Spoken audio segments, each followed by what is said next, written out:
Probablemente todos ustedes han identificado estos sones inconfundibles de la partitura que lleva ese nombre tan sugerente, El amor brujo. A esta hora de la madrugada suena mejor que nunca, sobre todo porque damos la bienvenida, como todas las madrugadas de los viernes, en este programa, a Jordi Fernández. Hola, buenas noches. Buenas noches. Bienvenido, Jordi, ¿cómo estás? Pues muy a gusto, hoy un poco quemado por el tema que vamos a hablar.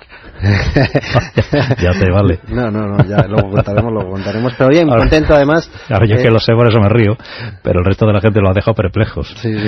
Bueno, y bien. Jordi Fernández, él es un investigador nato. Ustedes lo conocen seguramente porque viene por aquí con frecuencia. Nos descubre secretos de la historia, secretos de acontecimientos que han sido divulgados, pero en ocasiones no lo suficiente y que han guardado algo por descubrir. Allá donde hay un enigma, un secreto, allí está Jordi para seguir investigando y para contárnoslo en la radio. Hoy decías que venías un poco quemado. Sí. Porque hoy nos vas a contar secretos de la Inquisición. Sí, hoy voy a hablar de los secretos de la Inquisición en una semana además que ha sido muy agitada para el mundo de los secretólogos, ¿no? Porque antes te comentaba sobre la noticia del Monte Ararat, ¿no? Ese arca que parece que al fin lo van a descubrir. Llevan 50 años descubriendo el arca de Noé allí en el Monte Ararat, y bueno, parece que se ha unido unos investigadores chinos y turcos y bueno, han pedido permiso para hacer las primeras excavaciones a ver si encuentran algo, ¿no? Parece ser que hay algo. Bueno, ¿que hay algo? Ya nos contarás. Y luego ha sido una semana en la que he estado trabajando mucho en uno de los procesos no fue inquisitoriales porque fue una zona de protestantes en Nueva Inglaterra. He estado trabajando mucho en los misterios de Salem, ¿no? Los sucesos de brujería que ocurrieron en Salem, y dije yo, vamos a hablar de brujería e Inquisición. Claro, porque además van unidos. Por eso esta ambientación musical del amor brujo. Brujería e Inquisición, una cosa lleva a la otra, o Inquisición y brujería, porque la Inquisición existió precisamente para controlar la brujería por un lado y lo herético, es decir, lo que se salía de la doctrina oficial de la Iglesia Católica por otro. Brujería e Inquisición, Jordi. Sí. Esto sí que tiene secretos todavía a estas alturas, cuando hace tantos siglos que desapareció. Sí, bueno, no te creas que tantos, ¿eh? Luego ya verás que no hace tanto que no desapareció. Hace tantos siglos que desapareció. Bueno, de hecho todavía sigue, lo que pasa es que ha cambiado de nombre, pero ¿sí? Se podría decir, Ratzinger, la Congregación para la Doctrina de la Fe. Eso es el nombre moderno, por decirlo de alguna manera, de lo que era la Inquisición, ¿no? El Santo Oficio. Aquellos que vigilan que todo vaya correctamente. Qué miedo me das. Sí. Bueno, ¿y qué secretos, claro, la brujería, la Inquisición, en un programa de radio como este, en el que estamos limitados por el tiempo? Se han escrito libros, tratados del siglo XI, siglo XII, se viene escribiendo sobre esto. Es imposible abarcarlo, pero por dar 4 pinceladas sobre los secretos que todavía están en el aire, sobre la Inquisición, sobre la brujería, Jordi, ¿cómo abordamos este campo? Pues como tú dices, un tema complicado, muy complicado. Para mí la Inquisición fue un tema puramente económico. O sea, se utilizó la Iglesia utilizó a los Reyes Católicos, aquí, por lo menos aquí en España y en Andalucía sobre todo, para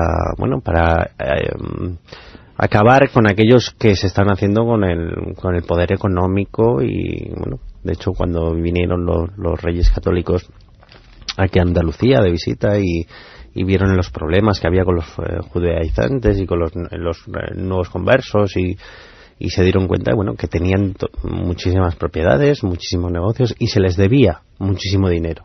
Entonces era más fácil que devolverles el dinero, era más fácil echarlos. Claro, muerto el perro terminó la roya. Claro, y encima te quedas con sus propiedades, ¿no? Por ejemplo. Y bueno, yo creo que es eso, ¿no? La Inquisición comienza hace muchos siglos, siglo XII aproximadamente, siglo XIII. Pero aquí en España tenemos que esperar, o en Andalucía, aquí en Sevilla expresamente, tenemos que esperar casi a finales del siglo XV, en 1480, cuando 2 años después de que el Papa Sixto IV pues les deja a los Reyes Católicos pues decidir a ellos mismos quiénes van a ser pues los representantes del Santo Tribunal de la Inquisición aquí en Sevilla. Y lo hacen. Aquí hay varios sitios en los que se instalaron. Uno de ellos se puede visitar hoy en día, que es el Castillo de San Jorge, debajo del mercado de Triana. Lo han musealizado. Han hecho un museo de aquello para que se pueda visitar lo que fue el Tribunal de la Inquisición. En la iglesia de la Magdalena también tuvieron un lugar allí. Pero bueno, el sitio que yo creo más enigmático y más emblemático es el de Triana, el castillo de San Jorge. Es un lugar donde yo he podido escribir sobre él. He podido escribir cuál era el paseo por las calles de Sevilla hacia lo que eran los autos de fe y posteriormente donde se quemaban a las brujas o a los herejes. Y es duro pensar las personas que han sufrido allí, pero barbaridades. Nos queda como triste recuerdo un callejón que se llama el Callejón de la Inquisición, se llama así, que por ahí se sacaban a la zona de Tablada, a zonas fuera de Sevilla, se sacaban a aquellos reos que no habían aguantado pues ni el potro, ni la garrucha, ni la pera, ni luego hablaremos de los métodos, pero con los que no aguantaban quiere decir que los que morían. Los que morían en galeras, en la cárcel, pues los metían en un carro que pasaba por la calle, una calle por esa zona. Sí. No me acuerdo la calle, pero bueno, sí, por donde pasa la puerta de la puerta de la Inquisición, de allí de Triana, y allí es donde los sacaban fuera de la ciudad, para que se lo comieran los perros, por supuesto. Porque no tienen derecho ni a un entierro digno. Es que no eran cristianos, ¿no? Claro. Eso sucedía aquí en el siglo XV, finales del siglo XV, en Andalucía, en donde hubo muchos tribunales, en efecto, como nos está contando Jordi. Quizá los más importantes por el número de casos estuvieron concentrados en Sevilla. Pues hay procesos importantes, no solo en Sevilla. En Sevilla hay varios, pero no tan multitudinarios como puede ser en Córdoba, ¿no? En Córdoba un proceso en el que es en un año, en la fundación de la Inquisición, de la Casa Inquisitorial en Córdoba, es en 1482, en el que se llegaron a quemar en la hoguera, en solo un año, Chema, abrieron el negocio, sí, y en un año quemaron a 100 personas. ¿Ah? A 100 personas. Qué barbaridad. Sí, ¿a 100 personas? A 200 personas y a 1.700 fueron penitenciadas. O sea, 200 personas las quemaron en Córdoba en solo un año. Sí. Pero eso es, yo me imagino, pase, ahí está la hoguera, pase, esta galera, siguiente. Pase. Claro, y hablamos de una época en la que no había la capacidad crematoria, y para quemar a 200 personas eran más de una persona día sí, día no, más o menos. Has dicho una palabra importante que me ha llegado sobre un libro que leí hace tiempo, difícil de leer, de una lingüista, que se llamaba Ni una gota de sangre, en la cual hacía una similitud de lo que había hecho Hitler sobre esa limpieza racial, esa eugenesia, con lo que hicieron, o lo que se demuestra que hizo la Inquisición o los Reyes Católicos aquí en España, porque realmente fue una limpieza de sangre. ¿No? Hay una comparativa, y quizá Hitler conocía bien la historia de la Inquisición, aunque estaba en zona luterana, ¿no? Sí, totalmente. Pero bueno. Bueno, hay un detalle, en efecto, los Reyes Católicos cuidaron mucho. Hay algunos historiadores que defienden que si América se descubre en 1492, la expedición comandada por Colón sale del puerto de Palos en agosto, llega allí, como todos saben, el 12 de octubre de 1492, y no antes, era porque los Reyes Católicos tenían especial interés en que antes se hubieran expulsado a todos los judíos de España. Claro, porque tenían especial interés en que si lograban la ruta de las Indias, que era lo que se pretendía, no el descubrimiento de un continente, todos los que pasaran a la historia fueran castellanos puros, de sangre vieja, castellanos viejos, que no hubiera ningún judío en esa expedición que se supone iba a marcar historia.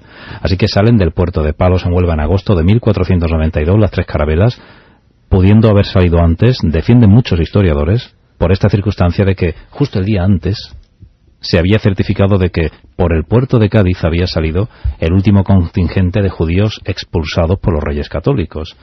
Es decir, que es una limpieza étnica absoluta. Por supuesto. Además, queremos que la pureza de la sangre esté aquí, y que haga historia no mezclada con ninguna otra, que no se ensombrezca. Sí, se le echó culpa de ser los facinerosos, ¿no? De hecho, en las administraciones públicas, que estaba prohibido que hubiera un judío. alguien no converso. Pues había personas que se habían convertido únicamente pues para seguir aguantando el puesto. Eran grandes matemáticos, sabían mucho de dinero, sabían mucho de tierra, sabían mucho de muchísimas cosas. Claro, se les dio la opción, ustedes se convierten o se van. Pues se dice que España históricamente es un país un poco racista, ¿no? Complicado, claro, siempre hubo una definición en ese sentido. No. Bueno, estamos hablando de cómo la Inquisición funciona y que hubo muchos tribunales en Andalucía. Sí.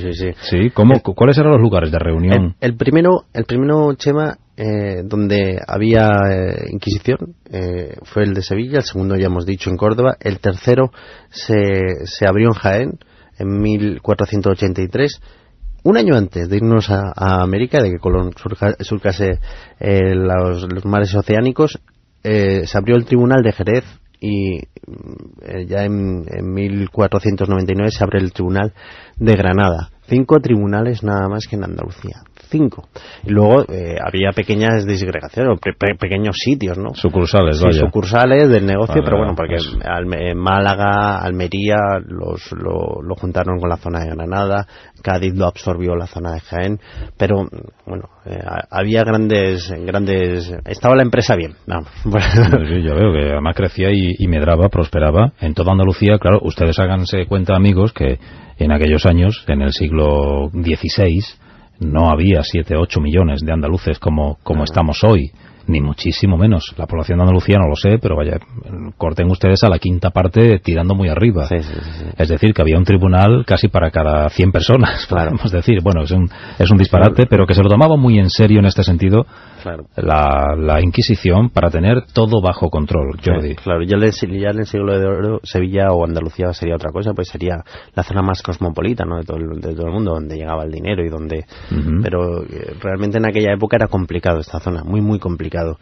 Sí me gustaría hablar también, Chema, de la zona donde las brujas hacían esas reuniones, porque ellas se reunían, igual que se reunían los clérigos, pues ellas también hacían sus reuniones para... Pero había brujería, había brujas a las que, o era un invento de la Inquisición para decir somos necesarios, y se inventan que hay brujas con las que combatir, no, sí, como las armas de destrucción masiva de Saddam Hussein, que nunca aparecen.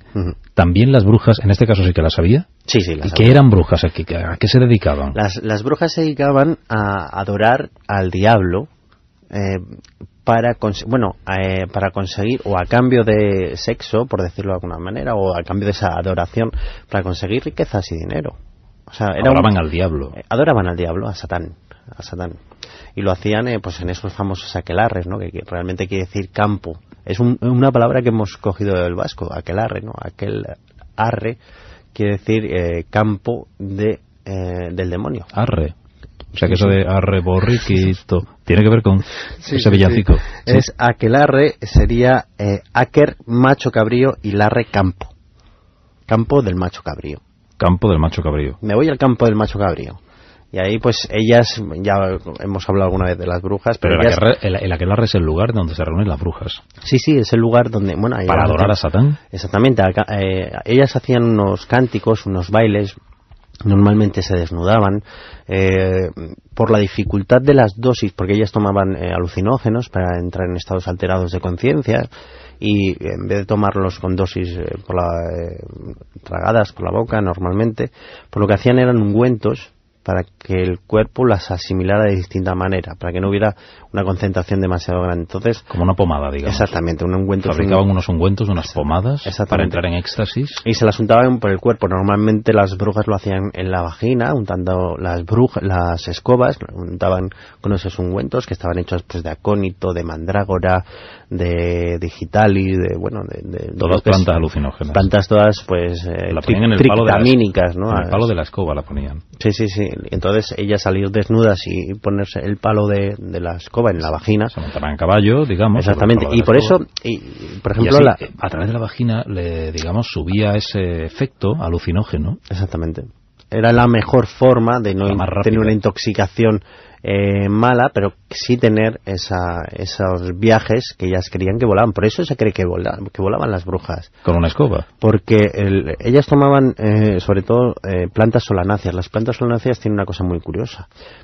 Es, por ejemplo, la mandrágora, ¿no? Las patatas también son solanáceas, pero la mandrágora en este caso, que es la que tiene esos alcaloides, esa droga, por decirlo de alguna manera, que nos entiendan, sí. Pues te da la sensación de volar y tienes ardores sexuales. Ella, de hecho... Con la mandrágora. Sí, de hecho, ellas cuando se montaban, lo que ellas sentían, en ese estado totalmente fuera de sí, lo que sentían es que estaban volando. Y ellas se veían en grandes aquelarres, en grandes orgías, ¿no? De hecho, cuando había brujas, pero también había brujos, y entre ellos copulaban. Entre ellas y ellos copulaban entre sí. O sea, sálvese quien pueda. Pues ya ves. Ya. Sí, también había gente del clero que se unía a estos aquelarres. Había papas negros o curas negros, ¿no? Que habían cruzado la frontera, se habían dejado seducir por las artes malévolas de la brujería, sí. Y habían picado la tentación. Sí. En Andalucía, fíjate, Chema, que teníamos lo que se llamaba el Gran Aquelarre. Y era aquí mismo en Sevilla, de donde estamos hablando ahora. Y era la zona del Arenal.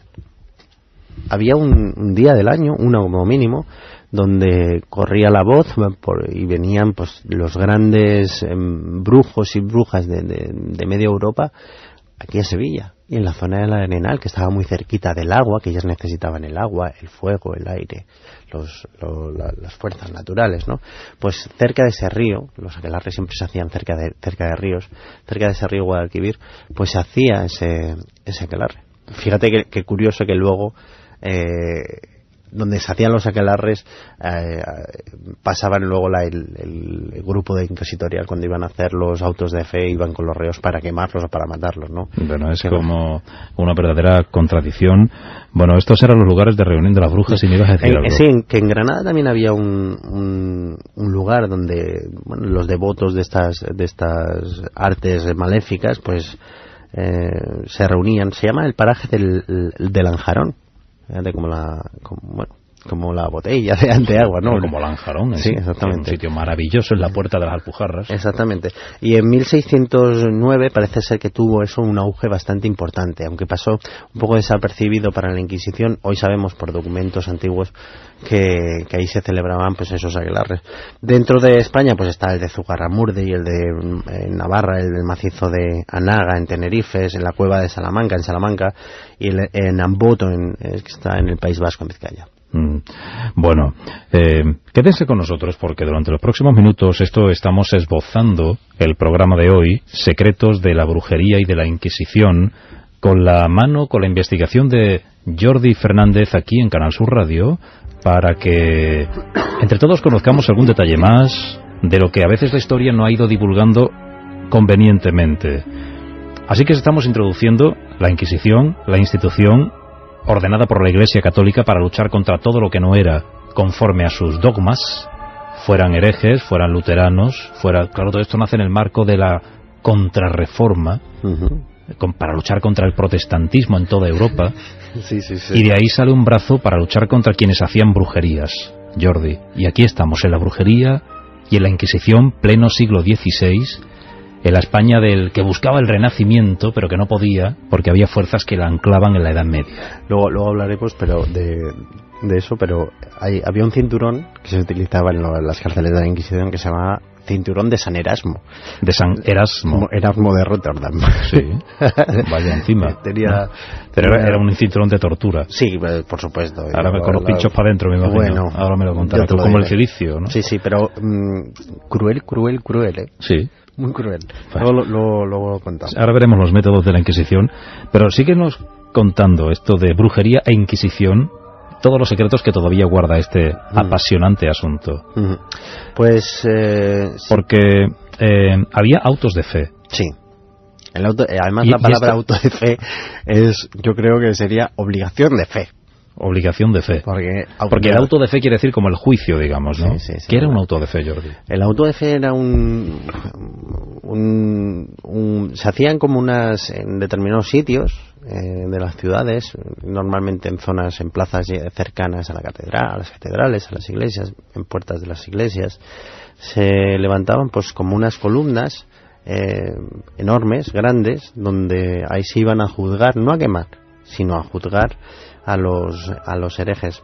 Era curioso porque esto tenía una preparación, esto era como una fiesta, pero una fiesta cruel, una fiesta del miedo de las ciudades. Días antes de empezar los autos de fe, varios días antes, ya se iba dictando por las calles, se iban voceando por las calles que tal fecha se iba a hacer un auto de fe, y se le pedía a los vecinos. Lo iban anunciando para atraer público. Sí, y iban hablando con los vecinos y que hicieran unas determinadas hogueras o pusieran unas determinadas velas en sus balcones o en las puertas de su casa. Se le pedía a los comerciales que hicieran acopio de alimentos, porque venía muchísima gente de fuera a ver los autos de fe. O sea, y además para atender al peregrino, casi, que llegaban. Claro, y venían obispos muy importantes, duques, marqueses, a eso se les reservaba. De hecho, había curas que se dedicaban a reservar ese sitio hasta que viniera pues determinada persona para ocuparlo, para estar cerquita pues de ese auto de fe, y luego por supuesto de donde quemaban a las brujas. También se hacía una cosa muy muy curiosa, aparte de hacer procesiones nocturnas enormes, cuando entraba ese auto de fe que iba hacia donde iba a estar el tribunal. Claro, que ello sería como un verdadero desfile. Claro. Con los reos, desfile de la muerte, con el tribunal. Eso era un juicio representado ante un pueblo todavía con mentalidad medieval y asustadizo. Sí, claro. Era la representación del poder fáctico de la Iglesia católica y su mano larga, atentos, porque esto es lo que os puede pasar si... El brazo secular, ¿no? Eso es. Por eso, ustedes imagínense, ¿no? Se asoman a las ventanas de sus casas y ven una comitiva de monjes vestidos, ataviados oscuramente, y ven a unas personas que van con unos capirotes. Unos capirotes son unos gorros en forma de punta, ¿no? Como la que se ve algunas brujas, ¿no? En algunos dibujos. Pues iban con estos capirotes, muchos de ellos... Los reos. Marcados, sí. Para que se distinguiera. A los que daban guerra, a muchos se los sentaban en burros, pero al revés. Se les ataba y se les sentaba en burros al revés. O sea, mirando atrás. Sí. Ellos sabían que iban a la muerte. Era curioso porque cuando se sentaban en esas en esa forma de pirámide con asientos que les hacían para donde iban a ser enjuiciados, se les ponían por orden de pena. Y claro, si a ti te sentaban en el último, en esa escalera o en ese lugar, ya sabías qué pena tenías, ¿sabes? Igual tu culpa había sido, tender la ropa en domingo, o que tu vecino... Normalmente no sabías ni siquiera por qué te habían enjuiciado, porque bastaba con que tú hablases con un inquisidor y le dijeses: oye, mi vecino lo he visto adorar a una planta. La mandrágora, por ejemplo, había gente que le acusaban por tener una mandrágora en casa, y aunque no la encontrasen, estaba acusado y iba a la hoguera. Si la presunción de inocencia entonces no se había inventado. No, porque no sabías ni siquiera por qué te juzgaban. Es que normalmente ni lo sabían, ni tenías, por supuesto... Llegaban a tu casa, te detenían: cuente usted. ¿Pero qué quiere usted que yo lo cuente? Cuente usted y no saca el remolón. Sí. Que le presento a mis amigos. ¿Pero qué quiere usted que cuente? Y lo empiezan a torturar, pero por favor, que es verdad que usted... Pero que yo... Al final había quien confesaba, lo cual era el boleto para la muerte. Y quien no confesaba porque se le iba la mano y se quedaba en el potro de tortura. Aquí en Sevilla, normalmente lo que era el juicio, el auto de fe, en Andalucía, perdón, por el calor que hacía, se intentaban que comenzase al atardecer. Aunque todo un detalle. Así, porque... Después les daban más calor cuando le metían la cerilla. Sí. Pero por lo menos para que el juicio no estuvieran fatigados, con la fresquita. Es que fíjate una cosa, Chema, está documentado lectura de culpas. O sea, te leían por lo que te iban a juzgar en ese momento. Pues podía durar 8 horas esa lectura de culpas. Pues, imagínate cómo tenía que ser aquello. Era brutal. Y total, para juzgarte. En ese momento pasaba una cosa principal, ¿no? Había algunas personas que aunque no estuviesen, se condenaban en efigie, ¿no? En estatua. Sí. que luego se quemarían esas estatuas, simbolizando a la persona pues, que Porque había no los- huido o claro, había muerto. o no los habían podido pillar o lo que quiera que Sí, sea. sí. De hecho, hubo gente Juzgado que en rebeldía, que se diría hoy, Sí, sí. con el molde del derecho contemporáneo. hay algunos casos que se desenterró a personas para poderlos quemar. No me puedo creer. Sí, sí. Es muy curioso. Estaban enterrados, pero como lo habían condenado... Eran perturbados, Chema. La Inquisición era una cuadrilla de perturbados mentales. Eran malos. Lo sacaban de su enterramiento Sí, al sí. difunto y lo metían en la pira y le pegaban fuego porque Sí. ya eso había que purificarlo de alguna Claro, forma. eso no podía quedar ahí. Eso no podía quedar ahí. Y entonces, Qué cosa. ahí se quedaban, donde en la zona del auto de fe, se quedaban los que iban a ser ajusticiados, pues yo qué sé, que le iban a dar 40 latigazos o que tenían que... o sea, normalmente eran latigazos y, bueno, el escarnio público, ¿no? Reírse, que la gente le tirara piedras o le escupiese, desnudarle para que andaran públicamente por ahí, bueno, ya sabes. Y los que se marchaban ya pasaban a formar parte o los cogían el brazo secular, ¿no? Lo que eran ya una guardia militar, ¿no? Por decirlo de alguna manera, que eran los que se iban a encargar de llevarlos a las zonas de quemadero, como puede ser aquí en Sevilla el Prado de San Sebastián, un sitio donde hace poco antes del sitio donde se celebraba la Feria de Abril, se celebraba también allí, en el Prado de San Sebastián. Uh-huh. Se celebró la Feria de Abril, pues allí mismo se quemaron muchas personas. Y todos eran condenados cuando llegaban al auto de fe, ¿verdad? Sí. Pocos serían libres y absueltos, porque... Muy pocos. ¿Para qué va? No. No cuentan ni la estadística, ¿para qué nos vamos a complicar la vida? No, ¿para qué? Ya. No. Y hacían también una cosa muy cruel ahí, cuando querían dar más miedo de lo normal, o querían ser más malos de lo normal que ya eran, lo que hacían era poner maderos verdes para que el sufrimiento fuese mayor, para que la madera no ardiese de golpe y no terminara... Hace además más humo. Sí. Con lo cual primero puede asfixiar y después quemar. De hecho, esto es todo un tratado sobre cómo... De hecho, hay documentos que se sabe que, o de personas que lo han descrito, que había personas que empezaban a arder por la noche y por la mañana todavía humeaba ese cuerpo. Entonces lo ponen así. Un olor, además el olor de carne quemada es horrible. O sea, tiene que ser, tal como lo describen, tiene que ser horrible. Pero antes de quemarlos les permitían algo, salvar su alma. Que se confesaran. Sí. Y si tú te confesabas y te asumías tu culpa, o sea, yo he adorado el demonio, pues, tenían una cosa muy bonita. Chema, imagínatelo. Te ahorcaban. Bueno, te cogían, te estrangulaban. Sí. No. Si yo confieso, en lugar de quemarme, ¿me ahorcaban o cómo? No, te estrangulaban y luego te quemaban. Para que no sufrieras. Claro, yo escribí un relato. ¿El fuego no te libraba nadie? Claro. Pero una cosa era ir en es que el fuego es purificador. Sí. Por eso. Y yo en una narración que escribí para la Guía Secreta de Sevilla, en el cual contaba cuál es el camino, ¿no?, que seguían los ajusticiados, cuando le proponen a la persona que iban a quemar por escribir un libro hereje, ¿no? Porque por eso también te quemaban, no por leerlo, o por poseerlo, ni siquiera. O por decir que lo tenías. Sí. Y ahora venían a mi casa, miraban en mi biblioteca que no estaba, pero es que yo lo había guardado. Así que dime dónde lo has puesto. Sí. No, si es que nunca he estado en mi casa.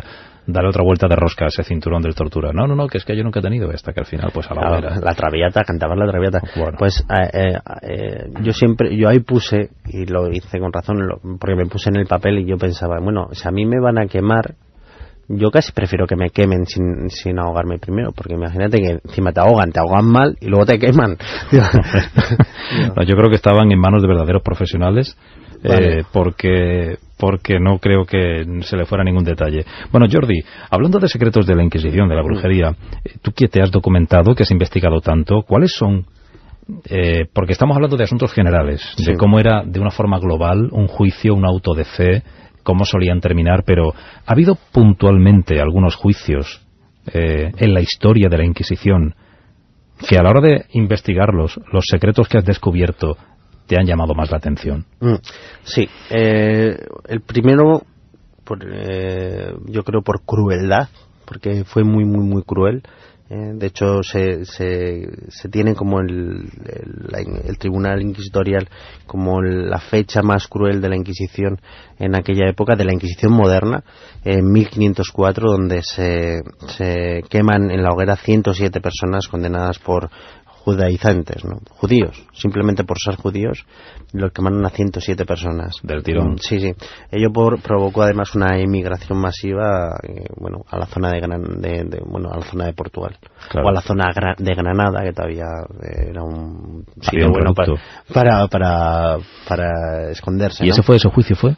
¿En dónde hemos hecho? En Granada, en Córdoba. En Córdoba Había un tribunal muy, muy fuerte. Que tuvo mucho trabajo, vaya. Sí. Eran muy violentos, tanto el de Sevilla como el de Córdoba, que fueron los dos primeros que se abrieron.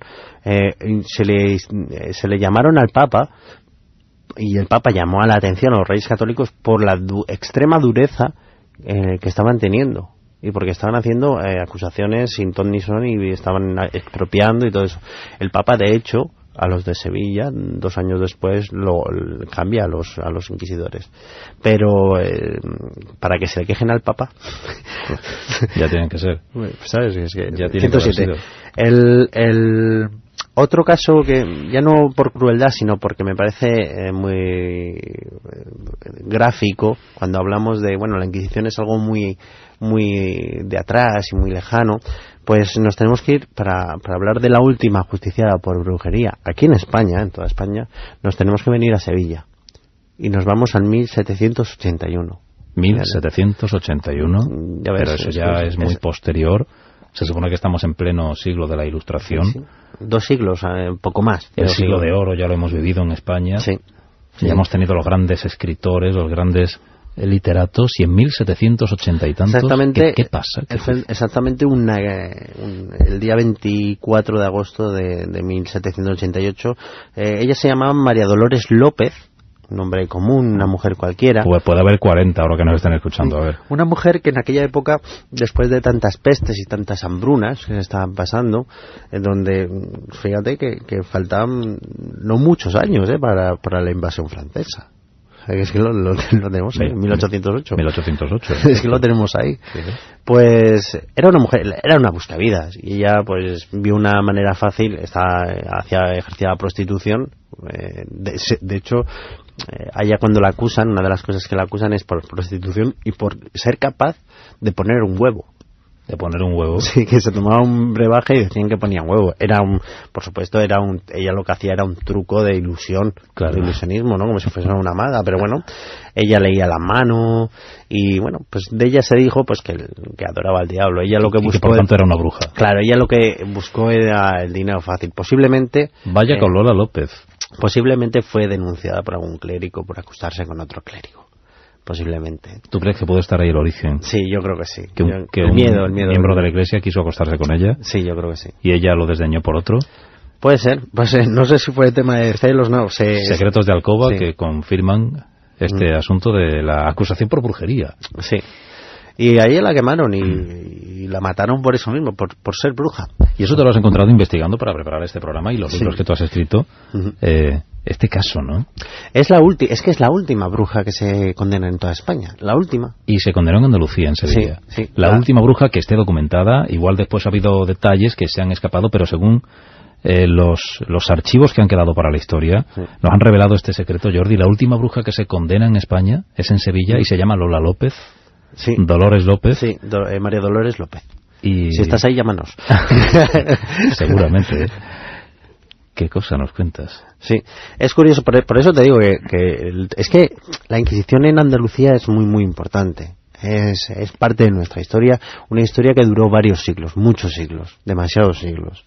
Y que tenemos cosas tan importantes como haber empezado aquí la Inquisición, haber utilizado de arma arrojadiza aquí a la Inquisición durante varios siglos y tener pues una de las primeras enjuiciadas por brujería aquí también en Sevilla en 1450 creo que fue, y la última, ¿no? Ya casi en el finales del siglo XVIII. O sea, sí, es una macabra carrera.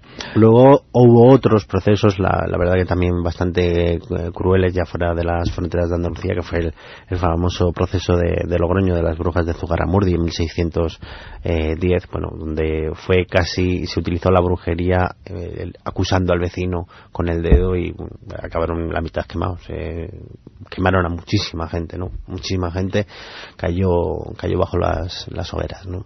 Y para mí quizá el proceso más curioso, más importante, que no tuvo que ver la Inquisición, pero que fue en una zona, en un lugar protestante donde la religión se tomaba a un extremo brutal, fue en Salem, ¿no? En Massachusetts, lo que era Nueva Inglaterra, era en 1609, ¿no? Un caso que, bueno, se puede leer mucho, se ha leído mucho. Los procesos de Salem, es algo muy documentado, y donde pudo estar detrás algo muy muy curioso, que fue el ergotismo. El ergotismo es una enfermedad que se genera después de tomar cornezuelo de centeno contaminado por un hongo, sí, que te crea psicosis, te crea alucinaciones y te crea una serie de estigmas o llagas en el cuerpo. Si tú te tomas eso en el siglo XVI, rodeado de gente que cree realmente que las brujas vuelan y que existen los demonios y existen incluso duendes que tú puedes fabricar, pues por supuesto te quemarán. Y hubo grandes epidemias y muchas místicas, sí, de hoy en día, que conocemos hoy en día, fueron contaminadas por el ergotismo y ya tenían esas alucinaciones. Y eso era el boleto directo. Exactamente. El pasaporte. Exactamente. Bueno, de la Inquisición, lo que más siempre ha llamado la atención es la crueldad con la que se empleó con personas que en muchos casos no eran culpables de nada, ni siquiera de lo que por entonces podía haber sido delito. Es un sistema completamente distinto y aunque hoy nos parezca un disparate, pero había muchas ocasiones que se denunciaba a alguien por una envidia personal, por celos, por recelos entre vecinos, y ese hombre iba frente al tribunal. Y el tribunal tenía un método muy particular para hacer confesar al que tenía delante. Sí, las famosas torturas de la Inquisición, Jordi. El truco era, ¿confiesas o confiesas? Eso era la pregunta. Cualquiera de los dos, ¿sabes? ¿Confiesas o confiesas? Tú tenías que confesar tu culpabilidad, si habías sido acusado. O sea, estaba claro. Perdona un momento, Chema, que es que me aprieta el silicio. Ahora me lo voy a aflojar un poquito. Sí, porque ahora vamos a entrar en esa materia sangrienta. Esta es la parte más macabra de la Inquisición. Sí. Pues, ¿cuáles eran sus métodos de tortura? Porque era tortura, aquello. Hoy en día, cuando visitamos algún museo de brujería o de Inquisición, pues podemos ver esas jaulas, por ejemplo, ¿no? Las jaulas donde siempre hay un esqueleto dentro que parece que se lo han olvidado sacarlo. Pues esas jaulas existían y era eso, meterlos ahí, que no se podían ni siquiera ni mover, y meterlos ahí, y quizás muchos de ellos no llegaron ni siquiera a ser juzgados, ¿no? Es lo triste, que sino que los metían ahí, y si no había dinero para realizar un auto de fe, pues ahí se quedaban. Había una jaula inmunda en donde no se podían poner ni de pie, encogidos, pasaban días, meses, el tiempo que fuera. Sí, años hasta su muerte. Normalmente pues no les darían ni comer ni de beber, morían. Se dejaban morir, se los colgaban en una jaula como el que tiene un pájaro y no le da de comer. Como el que tiene un canario. Sí. Así eran, es que eran animales para ellos, eran bestias inmundas. Estaba la sierra, un enorme serrucho en el que te empezaban a cortar por tus partes. Y, bueno, cortado. Sí, cortado, literalmente. Esa era la amenaza. Claro, pero si tú te ponías un poco tontorrón, el tajo caía. Un serrucho enorme como que puedes cortar con eso una cosa enorme. Había otra cosa, estos son los más light, estos son lights. Había otra cosa que era el collar penal. El collar penal era un collar muchas veces en forma cuadrada, como si fuera un cuadrado que te ponían en el cuello, y eso pesaba. Un collar que pesaba un enorme mundo. Sí, era un collar al cuello, y aquí, claro. Eso era hierro fundido y te lo ponían al cuello, y claro, los 10 minutos estabas con el cuello en el suelo. Claro. Y ahí te quedabas también. Ahí te quedabas. Había el cinturón de San Erasmo. Sí, lo contaste antes. ¿Qué era el cinturón de San Erasmo? El cinturón de San Erasmo es un cinturón, como muy bien tú decías, se nota que tienes uno en casa, sí, con pinchos hacia adentro, pero tenía una peculiaridad. Estos pinchos, nada más ponértelo, atravesaban tu carne, ¿no? Te los ponían normalmente en las piernas o en la cintura, depende de cómo fuese el cinturón, pero te lo ponían, esto atravesaba tu carne. Eso no te lo curaba ni nada, normalmente eso se podría, te empezaba a entrarte una gangrena, y por si eso era poco, y si te había dolido poco, te echaban sal. No, te echaban gusanos. Ah, gusanos. Todo un detalle. Gusanos en la cangrena. Eso, finos. espero que ya hayan cenado bien. Bueno, no son horas de cenar. Sí. Eso está todo documentado, todo lo que estamos contando, claro, que no es que nosotros nos hayamos puesto a fabular ni tú hayas pensado qué método de tortura cruel se me ocurre. No, todo lo que tú estás contando esta noche aquí, Jordi, está documentado. Sí, luego recomendaremos algún librito. ¿Sobre la Inquisición? Sí. Vale. Estaba también una cosa que la llamaban la cigüeña, que es un aparato que traía a los niños entonces, decían, ¿no? La cigüeña. Sí, lo que entraban unos dolores horribles, porque era algo que te inmovilizaba todo el cuerpo, además de una postura brutal. Te cogía el cuello, te cogía las manos hacia atrás y te cogía las piernas, los tobillos hacia atrás. Entonces esto a los 10 minutos empezaban los calambres. Uno estaba arqueado atrás. Sí, totalmente. O sea, la postura como cuando uno se despereza, es normal que saque pecho y que arquee la espalda, así un poco, y el cuello para atrás, ¿no? Sí. Como si estuviéramos acostados en una rueda, ¿no? Exactamente. Claro que eso puede estar bien para estirar el cuerpo 10 segundos, un minuto, no sé. Pues a los 10 minutos empezaban los calambres, Chema. Claro, de esa postura antinatural, y uno ahí amarrado. Aparte lo utilizaban para inmovilizar a alguien cuando le tenían que dar una paliza. O sea, no habla, palizón. Y él estaba ahí. Y empezaban los calambres, empezaban por las piernas. Pero al final había una zona que dolía mucho, que era la espalda y el recto. El recto tenía un dolor horrible, pero es por la postura. Sí. Por eso te digo que eran enfermos. O sea, no es que hicieran instrumentos crueles porque sí, sino que estudiaban instrumentos crueles, algunos para hacerte el mayor daño posible y no matarte, y otros para, bueno. Había otro horrible, que no recuerdo ahora cómo se llama, pero te metían un trapo mojado y te echaban en la boca una jarra de beber, sí. Un trapo mojado en la boca. Sí, y te hacían beber junto con ese agua, junto con el trapo. Entonces el trapo tú te lo tragabas y pegaban un tirón de golpe y te desgarraban toda la garganta por dentro. ¿Sabes? Bueno, creo que podemos correr un tupido velo, porque no son horas de darle este mal rato a toda la gente que te está escuchando. No, había aplastacabezas, aplastapulgares, todos aplastamientos, todos. Sí. El único que... Venga, el último. Que lo digo porque es el más famoso, que es el potro. El potro. El potro es el más famoso. El potro y la rueda son los más famosos que hay. La pera también, pero bueno, la pera no la voy a contar porque esa sí que es escatológico totalmente. La pera sí es escatológico, me imagino. Sí. Algo que se introducía ahí. En donde la espalda pierde su nombre. Una cosa muy... Sí. Y el potro lo que era una mesa, una tabla rectangular, en el que tenía unos pinchos en la zona de la espalda y por las piernas y por los brazos te estiraban, totalmente estiraban. Entonces te iban...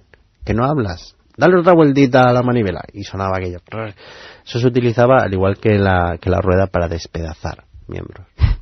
Bueno, esto eran algunos métodos. No vamos a abundar más en este detalle porque estamos revelando secretos de la Inquisición. Lamentablemente esto no es ningún secreto. Todos sabíamos la brutalidad con la que se empleó, pero claro, no con tanto detalle como hoy nos está contando Jordi Fernández. Hoy en día, lo importante, porque parece que estuviéramos hablando de algo del pasado. El último juicio documentado por la Inquisición, hay una mujer acusada de brujería. Has contado que pudo ser porque desdeñó amoríos con un clérigo, y este clérigo en venganza la lleva a la Inquisición y termina muriendo esta mujer. Esta Dolores López, María Dolores López. Esa sería la acusación B. La acusación A es que era una bruja y utilizaba la magia oscura para adivinar. Bien. Pero esto fue en el siglo XVIII, 1780 y tantos hemos dicho. Sí, eso es. Sí. Mira, fíjate, la Revolución Francesa es 1789. 1781. 81. Bueno, pues años muy poco antes de que en Francia terminara el antiguo régimen, comenzara el siglo de las luces y todo eso, todavía aquí pasaban estas cosas. Pero todavía hoy, me parece que es una memez si te pregunto si siguen existiendo las brujas como tal. No es ninguna memez y siguen existiendo. ¿Ah, sí? Totalmente. Venga, hombre. Totalmente. De hecho, ¿cómo puede ser eso? ¿Cómo que existen las brujas? Sí. Existen todavía las brujas, por supuesto. No se queman hoy en día, pero se siguen haciendo aquelarres, se siguen adorando al diablo. De hecho hay sectas que se llaman, por ejemplo, mujeres de Satán Hispalis, que están aquí en Andalucía, en algunas que son sectas muy extremadamente violentas, que siguen adorando al diablo y siguen haciendo sus aquelarres y siguen, bueno, pues ahí están. Yo recuerdo no hace mucho tiempo en la zona de Málaga, una noche de San Juan, que es una noche de bautismo también para las brujas. En toda la costa, en Málaga por supuesto también, ya que lo has nombrado, en Almería, en Granada, la costa siempre, bueno, hay lugares de interior también, pero además dentro de poco faltan 2 meses casi, pero es verdad que la noche de San Juan, que tanto se celebra como la noche del fuego, de la purificación, la bienvenida al verano, en toda la costa andaluza se hacen muchas hogueras todavía hoy y se queman simbólicamente cosas que representan una especie de, no es una exageración, el entierro de la sardina, es decir, una vida nueva. Aquí quemo todo lo que ya no quiero tener, es un conjuro para que el fuego purifique y a partir de ahora me traiga suerte. Bueno, eso lo podemos ver en Andalucía, cada mes de junio, la noche de San Juan, y es un espectáculo y se pasa un buen rato y se toma una cervecita, bien. Pero claro, tú estás contando algo mucho más serio. Sí, yo recuerdo estar paseando, pues sería a las 3 de la madrugada, a las 4 de la madrugada por la playa. ¿Esto era en Málaga? Sí, en Málaga, solo. Estaba, bueno, porque a veces hay algunas personas que nos gusta estar solos para pensar o para meditar, ¿no? Y a unos 50 metros había una hoguera, había una serie de personas rodeando esa hoguera. Pues yo dije, bueno, pues una hoguera más de la noche de San Juan. No había, por aquella zona no había ninguna. Y de repente se levantó una mujer con un vestido, con una especie de bata blanca. Se quitó aquella bata, iba totalmente desnuda y se introdujo en el agua y luego salió. Eso es un bautismo, el bautismo de una bruja en la noche de San Juan. Amigo mío, y te lo encontraste, ¿no? Y lo vi, puede ser testigo. Es extraordinario porque puede ser algo que nunca hemos tenido ocasión de ver y tú, sin embargo, mira por dónde te lo encontraste aquella noche. La verdad que no es difícil, no es difícil encontrar sitios o lugares donde todavía hay aquellas reminiscencias de las brujas. Por supuesto, están hoy en día están las curanderas, todavía existen, ¿no? Sí. Recuerdo en Almería, hace un año exactamente, conocí a una curandera que quitaba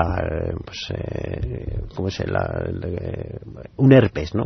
Quitaba los herpes y vi por un familiar, ¿no?, cómo le quitó un herpes a una persona.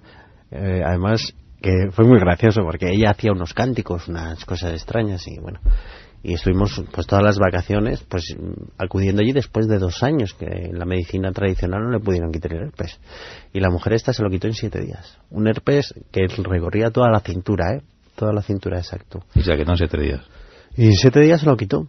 Y yo le dije, y yo le preguntaba todos los días a esa mujer qué era aquello que le echaba, porque le echaba una cosa, se metía en la boca un líquido y se lo escupía. Muy fino. Sí. Y el último día me dijo que era vinagre de manzana, pero que ese vinagre necesitaba otras hierbas, ¿no? Y eran hierbas que ella recogía todavía en determinadas fechas del año, como por ejemplo la noche de San Juan por la mañana se recogen plantas y utilizaba aquellas plantas para hacer esos ungüentos que hablábamos antes, pero en este caso pues de brujas buenas, brujas curanderas, ¿no? Bueno, eso da para otro tema. Hoy hemos conocido secretos de la Inquisición, de la brujería.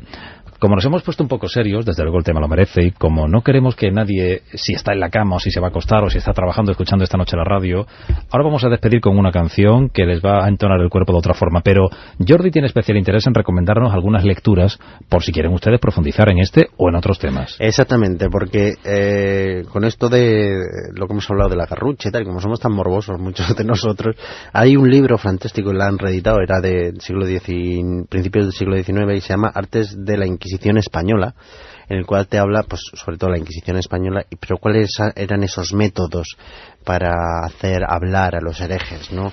Y hay otro libro que para estas personas que le gusta por ejemplo la noticia que hemos hablado hoy de los exploradores que dicen haber hallado restos del Arca de Noé en el monte Ararat. Pues hay un libro que se ha publicado que se llama Ararat tras el Arca de Noé, que lo escribe Frank Wetzman y que es una historia narrativa sobre una persona que ha ido a investigar pues qué sucede en aquel monte y si realmente se encuentra allí el barco de Noé, ¿no? ¿Y se llama cómo? El Ararat, sencillamente. Ararat se llama. Frank Westermann, Ararat, sí. Por si quieren tener alguna documentación más. El libro primero que has recomendado se llama Artes de la Inquisición Española.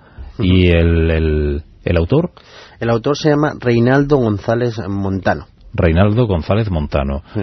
Y hay un tercer libro que has traído hoy para recomendar a... Sí, porque sé que gustó mucho el monográfico que hicimos sobre Jesús y hay una disciplina de la arqueología, yo soy un amante de la arqueología, y hay una disciplina de la arqueología muy desconocida, que son arqueólogos que se dedican únicamente a estudiar la Biblia, los textos sagrados y hacer prospecciones arqueológicas donde allí marcan los textos sagrados. Entonces este libro se llama Arqueología de la Biblia. Arqueología de la Biblia. Sí, lo escribe James Hothmeier, por decirlo de alguna manera, porque tiene un apellido un poco impronunciable. ¿Cómo es? James, ¿cómo? El apellido me interesa. Hothmeier, algo así, ¿no? Sí, Hothmeier. Bien. Hothmeier, me gusta el nombre. James Hothmeier, Arqueología de la Biblia. Sí, y te expone pues esos trabajos arqueológicos donde se han describe, por ejemplo, las 3-4 tumbas que se han descubierto, supuestas tumbas de Jesús, si realmente dónde está la montaña sagrada, todo. Bueno, extraordinario. Jordi, muchas gracias por haber estado con nosotros. Jordi Fernández, nuestro secretólogo de cabecera. Buenas noches, muchas gracias. Buenas noches, Chema. Me voy con mi péndulo a otro lado. Muy bien.